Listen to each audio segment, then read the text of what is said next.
Welcome to Modern Homestead Alaska. I'm Jessica, and we are starting our pantries over from scratch. Join me today, I'll tell you exactly what I mean.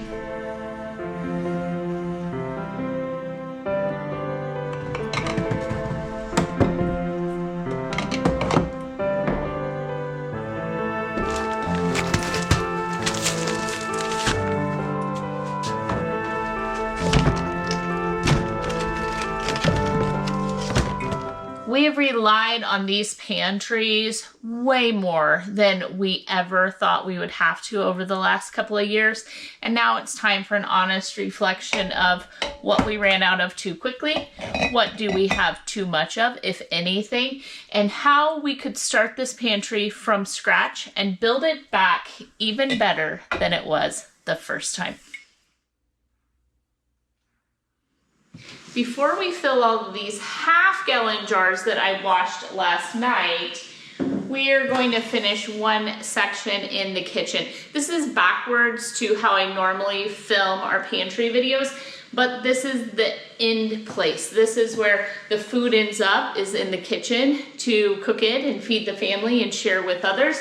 And we're going to work together on this baking section. In this section of the kitchen, all the way down to the drawers, I keep baking supplies. The mixer's on here, flour and sugar on the counter. And then these are some very basic baking supplies. We need to refill these jars before we work on the pantry, and then we know exactly what we have and exactly what we need as we work our way all the way to the long-term 30-year stored goods in the basement.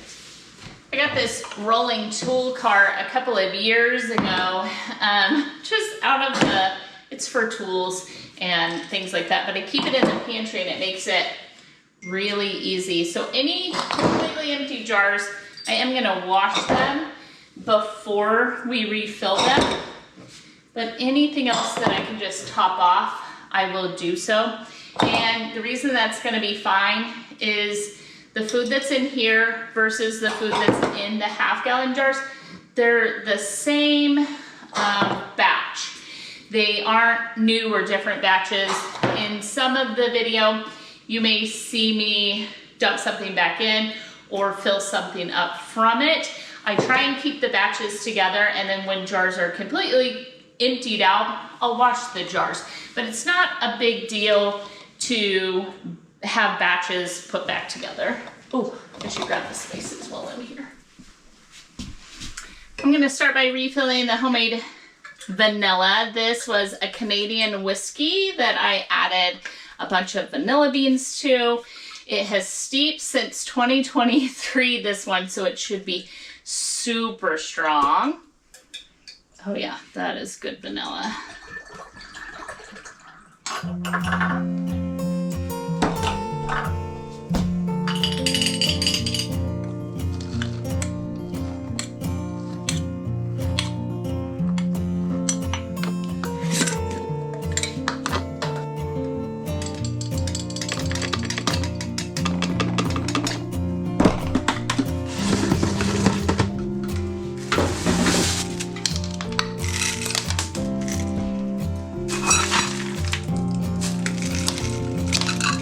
While I have this 2-gallon bucket of semi-sweet chocolate chips out, I'm gonna go ahead and fill the jars.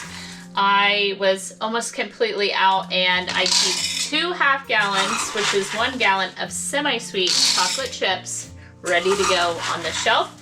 And then this is our only back stock for that. And we are running super low on chocolate chips. That is why the baking section is what we are working on this month as we head into that season. And we have gone through the basement, we have gone through this pantry, and we've gone through the kitchen. The one area that we have nothing, for the most part, backed up, just what's on the shelf, no backups, is the baking section. And it is one of the areas of our pantry that I find the most important, especially when times are tough. You never know when you might need to make someone a fresh batch of cookies to lift their day or their week. And I have found that a stock baking section just makes for happy, happy folks. And on top of it, our daughter has a cookie company where in the holiday season, she sells homemade cookies. And so we totally fill this section to have her ready and prepared for that. And now we're down to not even half a gallon of semi-sweet chips.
I actually get quite a few questions asking for inspiration or ways that you could mimic my pantry and the things that I do, but on a much smaller scale.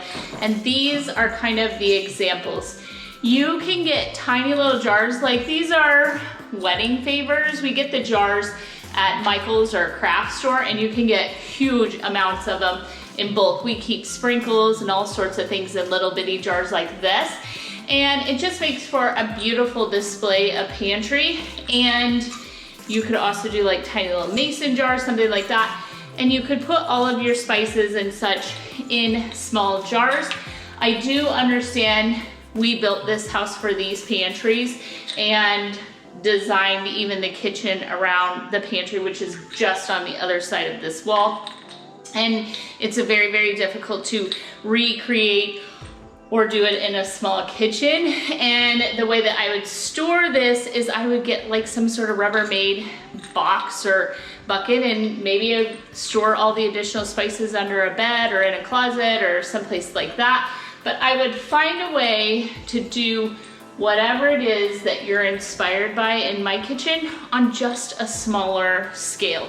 So if I'm doing quart-sized jars, maybe you're doing pints. If you're doing pints and they're too big, maybe you do half pint, and you work down until it actually fits in your space, your budget, and your lifestyle. This is just what happens to work for us. I went ahead and completely washed and dried the powdered sugar container. Why this one is the grossest, even when it's the same batch of powdered sugar, it feels like it needs to be rewashed every time. And now that we finished off the baking section in the kitchen, I also did all of the spices that are in the kitchen last night out of the pantry. Let's take a look at that.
We're starting right here with items that we have already run out of. All of these half-gallon jars, I actually washed them last night and we are going to refill them today. And in this section of our upstairs pantry where we are beginning the video, I have built it with half-gallon and quart and sometimes pint-sized jars, as well as all of the items that we can from our garden and different sources like that. So like a shelf like this is full of jellies and jams.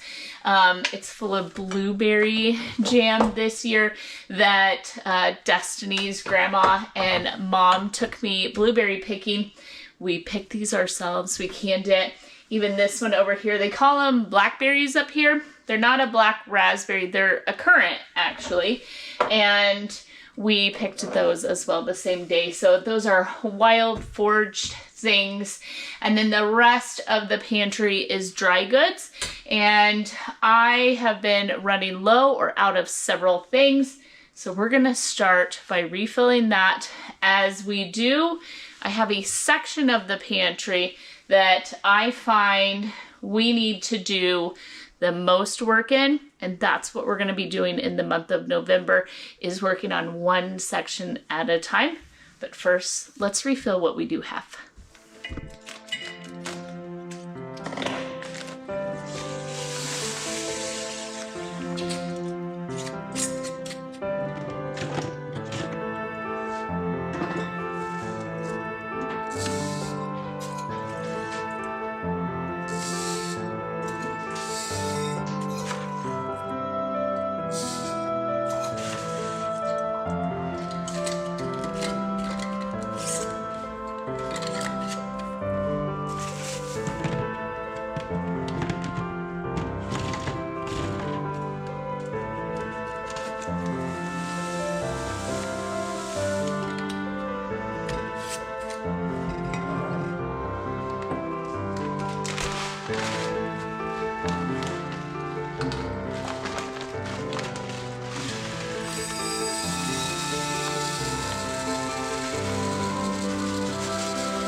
So the spices, I think I'm going to work on that list a little bit later. I would like to have some back stock, but I'd also like to work through a few more of the spices that we still have on hand.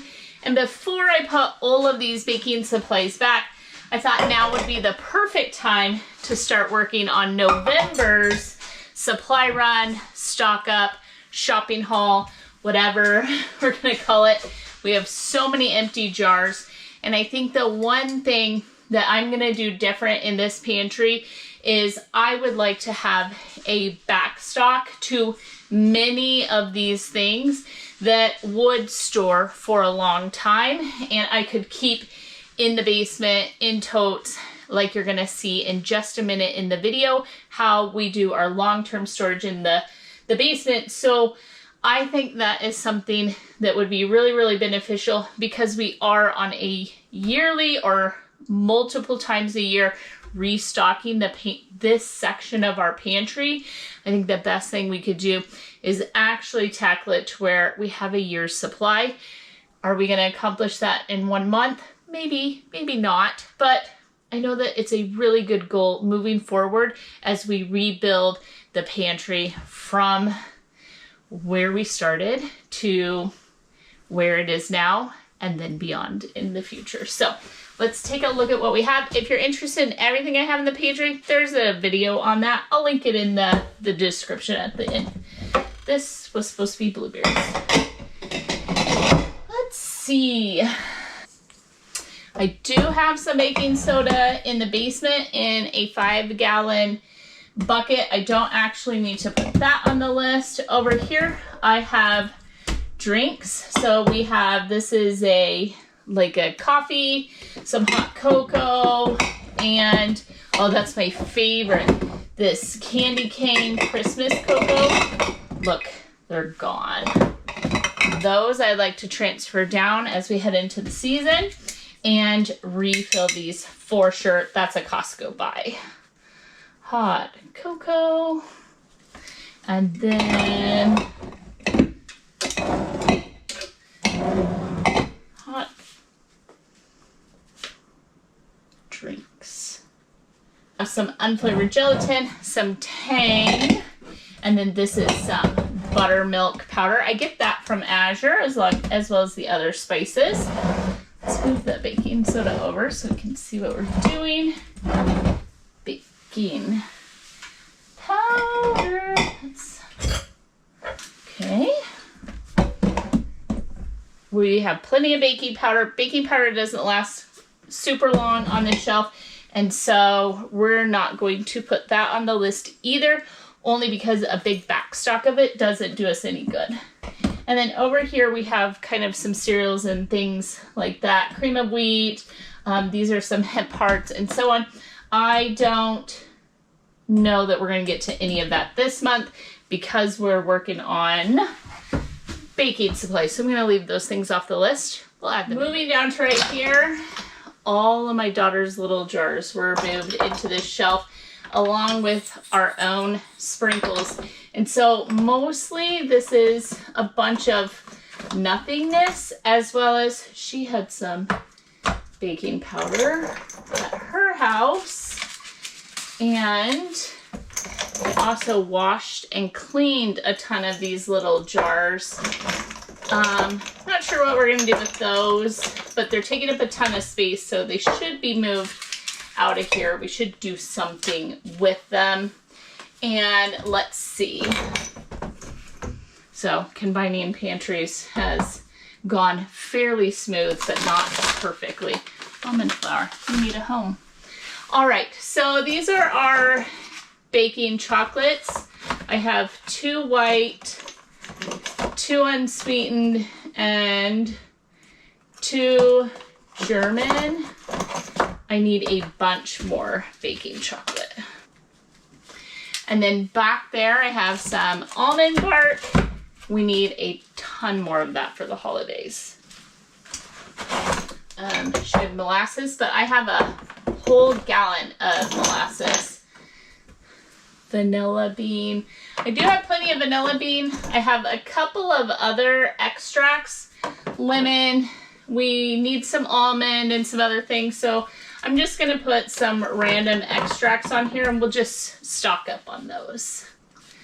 And then we have some puddings, but we are out of jellos. So lots of holiday baking uses pudding and jellos. So we'll do jello.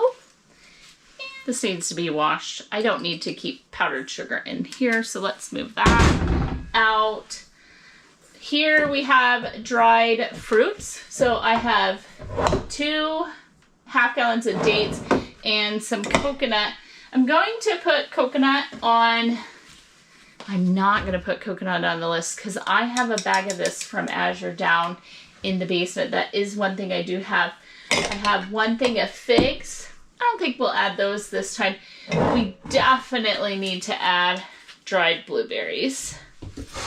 Well, I just spent 4 minutes, 5, 10, whatever it was, to go through and finish grabbing jars. Oh, see, I didn't wash this one. I have about 8 jars now that I've pulled from the bottom shelves and everywhere that are getting washed. And that's, 8 jars is 4 gallons of food that we once upon a time had stocked up and we don't now. So this shelf We did chocolate and nuts for the most part. Most of the nuts I keep in the freezer and they'll last for a long time, but then I'm able to just fill up a little jar at a time, and then we wait for it to go completely empty. And so I'll double check what nuts I have in the freezer and then add any of that to the shopping list that needs to be. And then these are amazing. You can get these at Costco here, and I never had them before Alaska. All the coffee shops, when you buy, I like to seal my jars. When you buy coffee, they put these little chocolate covered coffee beans on your coffee. They're so good. It's one of my favorite treats. And then we have some. So this is a cocoa mix along with those.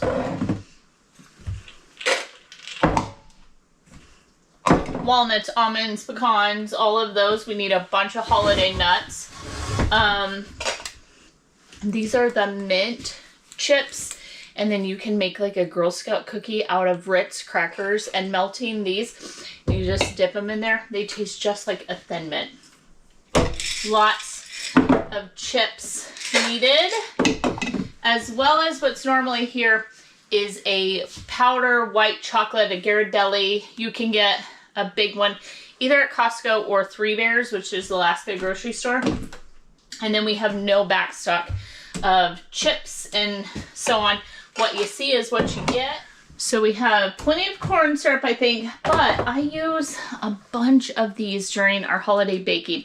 The caramel toppings, those sort of things.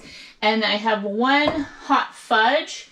The rest of these are kind of jams, jellies, and over here I have a bunch of honey or nectars, different things like that. And then up here is jelly as well. So I think I'm set as far as all of that goes. However, I am going to add like some caramel or caramel, however you say it, as well as some other different toppings like this. All right, I think I'm good to go on my list. I have a good idea of exactly where we're at with baking supplies. I'm so excited to do that shopping trip for us. And right now though, in real life, I now have a bunch more dirty jars in the kitchen. There's nothing to go in them, so I just need to clean them. But before I do that, I'm gonna run to the basement where we keep our huge stock of things like flour and sugar and grains and beans and all of that. Won't you join me down there? We did a huge overhaul on that this week, just totally cleaning it and making a shopping list of what I need down there. And while I'm down there, I'm gonna grab some rice and other things for the jars that are cleaned out. I do have back stock for, and they're ready to go back on the shelf.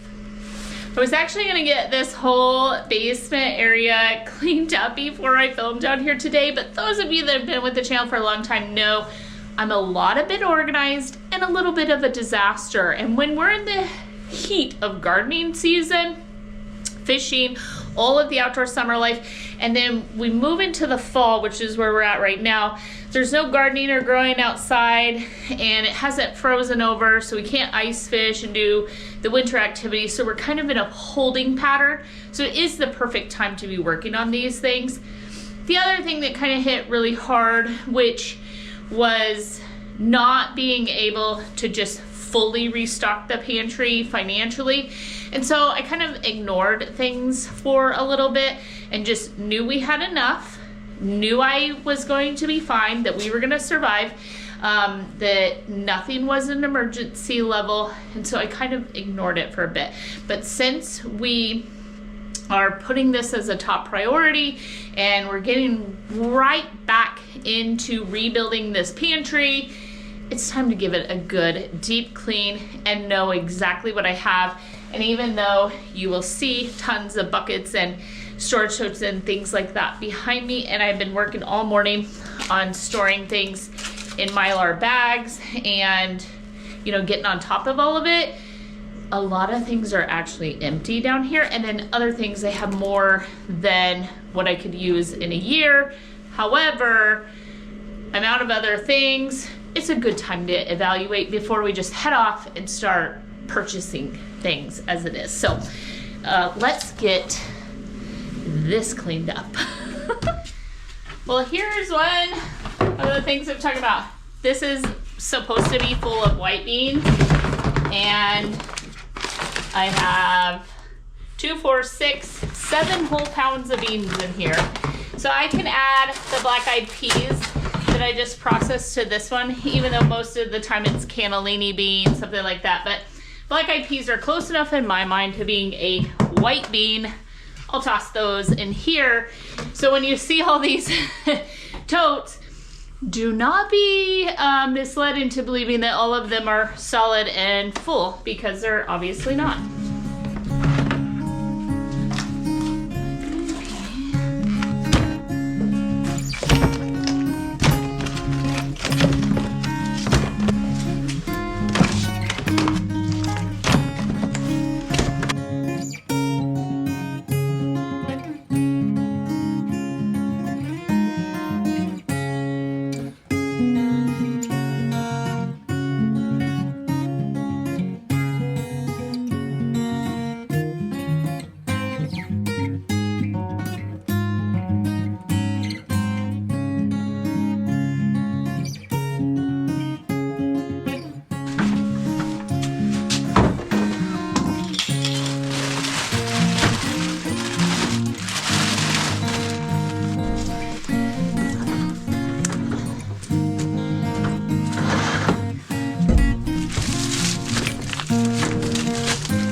Well, I just used the deep freezes, but what I've done is gone through, and anything that's in paper, I'm either moving it to glass or I'm putting it in Mylar or something like that. It's not the Mylar isn't a complete fail safe against like mice or something like that, because they can chew through it. But if they're in the tote, in the Mylar, your risk is a whole lot less. But if something's like this, like obviously there's no mice, there's not damage to it, but we don't want to be attracting things. And so what I'm doing so that it lasts a bit longer than it's going to in just a paper bag, I have a ton of jars down here in the basement. Let me get the funnel. And so I'm just throwing them in jars, and then I'm just labeling the bottom of the jar because I want to be able to take the label off of it. This is not a forever solution for everything, but it is gonna just kind of ensure the safety of my stock, and then I can deal with it later. So black, chia, and then I'm gonna put the year. I have some of these upstairs, and it's in a jar about this size as well, and we're just working our way through that, and when I need more, they'll be here for me. And then if I just put the label underneath, I'll be able, even if it leaves some residue or something like that, my jar will still end up being really pretty.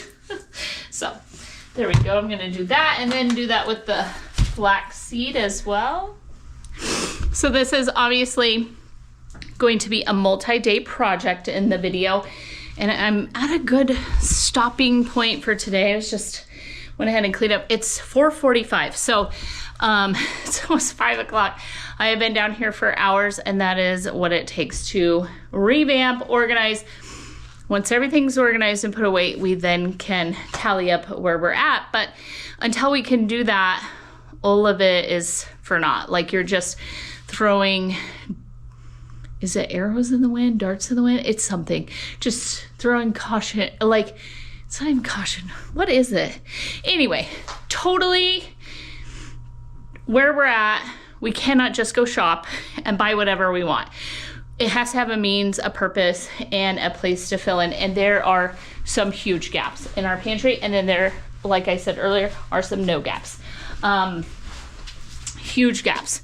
Lots of canned goods that are completely gone, and as we head into the baking season, like this one is supposed to be cream of mushroom soup or cream of chicken or cream of whatever soups. Those are really, really low.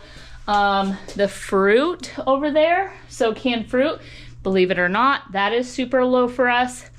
I started stacking up 5-gallon buckets here. All of these are empty, and those are all baking supplies. So they are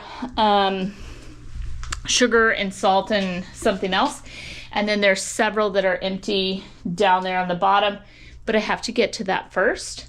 And then there's things that are super full, like we have lots of honey, so we don't need to purchase any honey. Vinegar as well, that is super low for us normally. So 2, 4, 6, we have 6. We normally have double that amount of, you know, white vinegar for cleaning and sterilizing and canning and all the different things.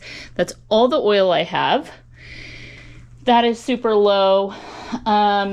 And then normally, like these jarred shelves, like that one is almost completely empty down there. There's 3 things plus some canned tuna and normally potatoes, so on. So we'll have to just go through all this. There's an overabundance because when my daughter moved back in, she had an abundance of certain things that you can get at Costco. And so when we combine those things, we just have way too much tomato sauce, but we're almost completely out of Rotel. We are out of crushed tomatoes and several other things like that. We're super low on canned milk, as well as broths and so on like that. And so now I've started to break down the list with you and how we're going to continue through this video to make lists. We just did October's supply run, Costco haul, all of that. Stocked up on trash bags, some toilet paper. But believe it or not, for all the people in this house, that is not a stockpile of toilet paper. That's one extra thing of toilet paper.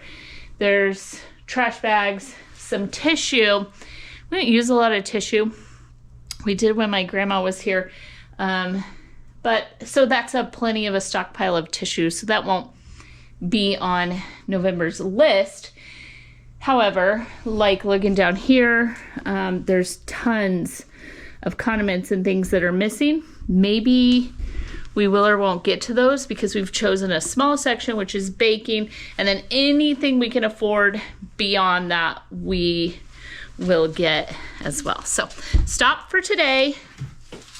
So we're back at it this morning. I'm to this shelf. Yesterday, I got all of the beans and peas and rice situated. Now I'm on to grains, and what I'm doing is using the shop vac and vacuuming the dust off of each one of them, and then just using this. It's actually bleach. Don't get this on your clothes. But I'm spraying the tops of the buckets and just kind of cleaning up the stock as we go. But I'm finding completely empty buckets, and I have a pile of probably 10 empty buckets so far, so that we know what needs to be replaced and refilled and what is nearly empty and all of those things. Some of the dates are not accurate. They've been refilled, but we keep putting like all-purpose flour, bread flour, or something like that in them. And then einkorn and all the different grains are on this rack. And I just really want to clean my stock today. So I got distracted. Instead of just organizing, I'm like, while I'm organizing, let me give it a good wipe down, a nice scrub, and make sure that we're spotless. Instead of just organized, let's be clean too.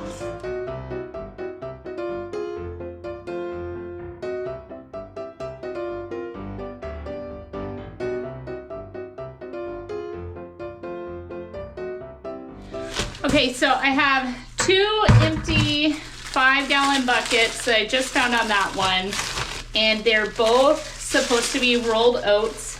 So I reached up to the top of that rack and I thought I was recording all of it, but I was doing it on time lapse, so you can't hear anything. I lined the bucket. So first I scrubbed them out with a Clorox wipe just to make sure there's nothing in there at all.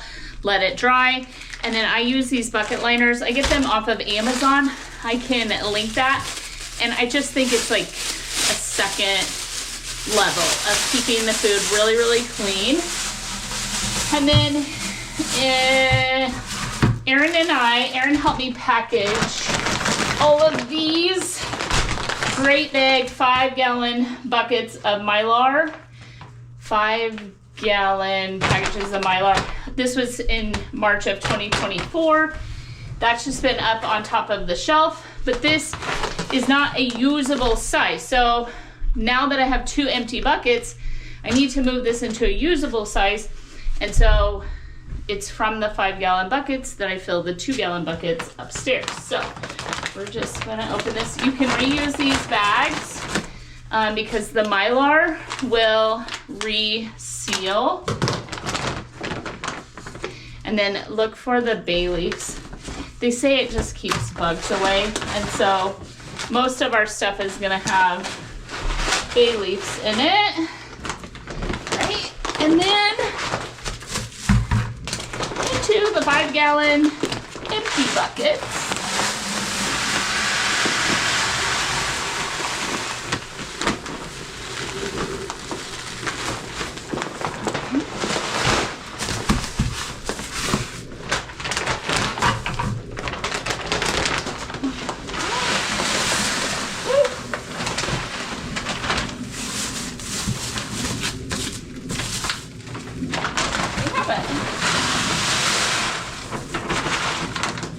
One of these, I forget, because Erin and I didn't write the poundage, but it would be one big bag from Azure, and that's where we get all of ours. These would be organic rolled oats, and then it had a oxygen absorber in it.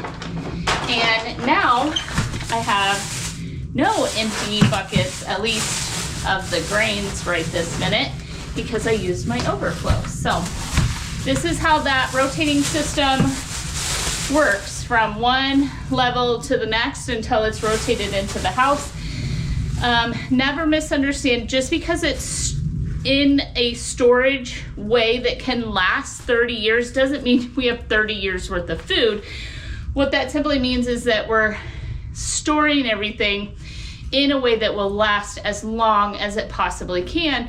And then very perishable things like canned goods and so on, we store very little of. But grains and flours and the different things that can last a 30-year period of time, by storing them in Mylar, then moving them into the buckets that we can use from, then moving them upstairs to the pantry that we're just pulling from constantly.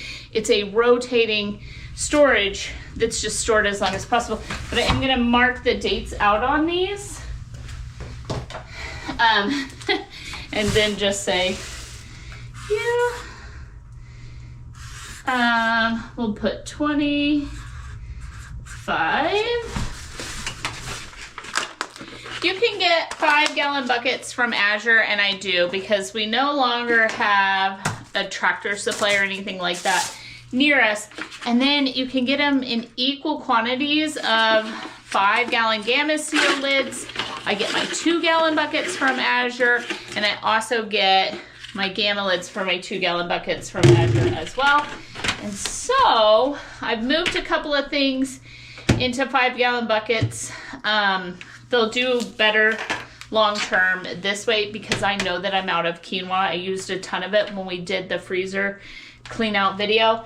And so I just opened some quinoa and have it in here, and it is ready to go back upstairs. So I'm gonna pop these lids on. Well, starting over here, I even scooted out the deep freezes and completely swept and vacuumed underneath them. I'm not sure I've moved that big deep freeze since we put it down here in the basement.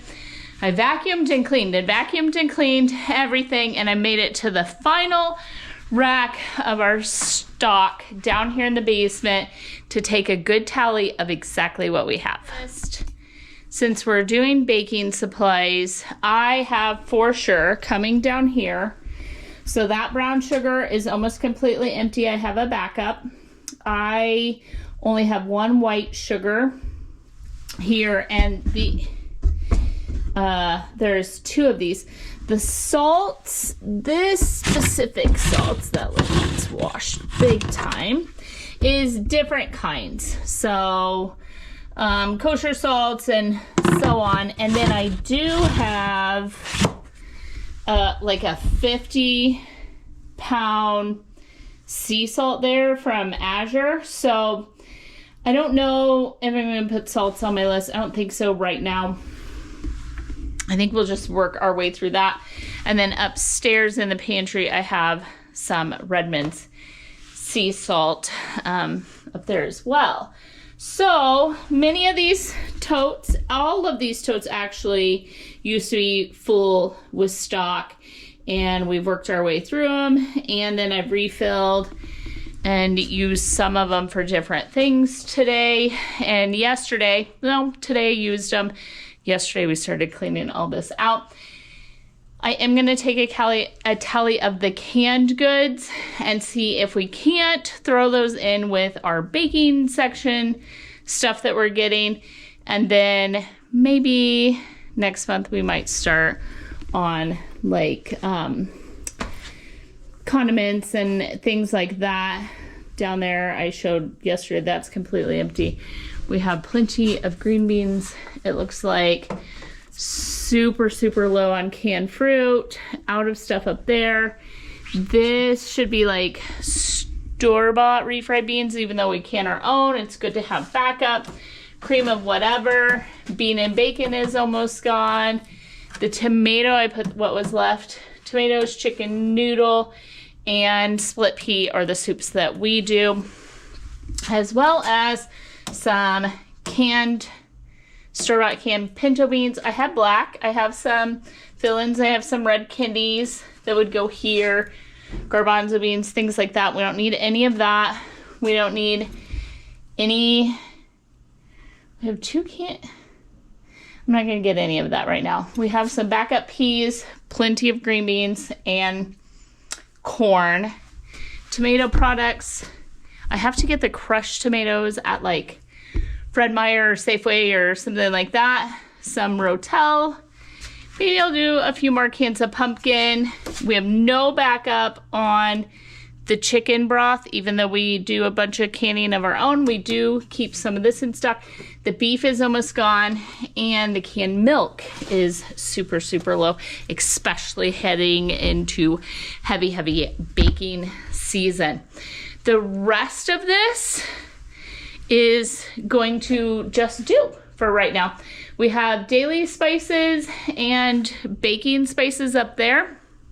And so now I'm going to head up to the upstairs pantry tomorrow, because it's almost 4 o'clock. I have not been filming. I have just been down here just scrubbing and working and organizing. And it is amazing how many hours it takes to just literally get everything put back in its place, make sure that it's stored away properly.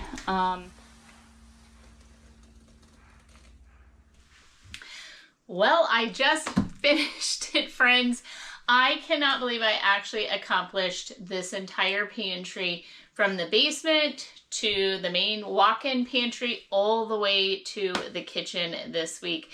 I have a couple of jars left to wash and one 5-gallon bucket to put away in the basement. My pantry is officially finished. It is cleaned. Everything that we have is restocked. Our lists are made. And I'm so in love with this part of my homestead again. And I hope you felt inspired to fall in love with an area of your pantry or your home, whatever that may be. Once again, get it tidied and cleaned. Know what you have, know where you're headed, and have a great plan for the future. With that, I hope you enjoyed today's video, regardless of any of that. and I hope that you have chosen to be part of the channel. You can do that by hitting the subscribe button. If you ring the bell, you'll get notifications, and that way you won't miss anything that we're doing on the channel. And also when you ring the notifications, it helps let YouTube know that you're still watching our channel and they don't unsubscribe you from it. So thank you for joining us this week. I hope that all of you have a fantastic week ahead of you. I hope that you are so blessed, and I hope that you will come back and see me in the next video.